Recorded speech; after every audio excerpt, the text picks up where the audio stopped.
कभी आपके साथ ऐसा हुआ है क्या कि महीने के शुरू में आपने एक बजट बनाया हो और मंथ एंड तक सब कुछ उल्टा पुल्टा हो गया?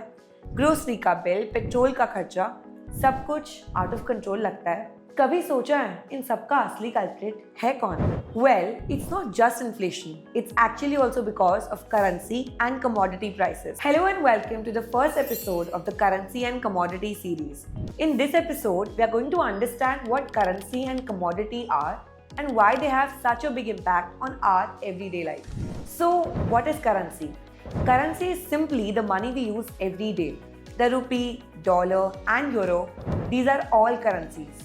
But here's where it gets interesting.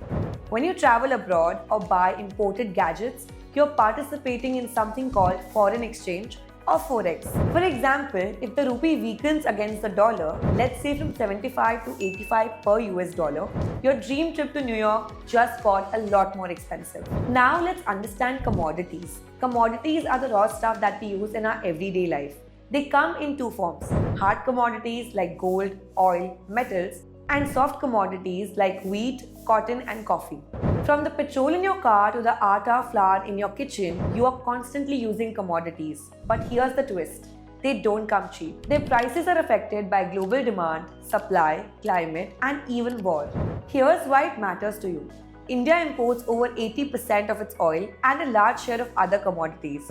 That means global prices directly impact local vendors. For example, if the rupee becomes weaker compared to the dollar, importing goods becomes more expensive. If global oil prices go up, transport costs also rise, and that makes everything more costly. If crops like onions or tomatoes don't grow well, their prices shoot up and it hits your monthly budget. And that's how currency and commodity prices affect inflation, your cost of living, and even the stock market. So currency and commodities are not just finance terms. They directly impact what you pay for petrol, groceries, gold, and even your next vacation. From foreign exchange rates to the price of onions, they silently affect your spending and savings. In the next episode, we'll explore what actually drives these prices, from global events to RBI decisions and supply chain stocks. For more such financial videos, keep following Yes Securities. See you in the next one. Investment in securities markets are subject to market risks. Read all related documents carefully before investing.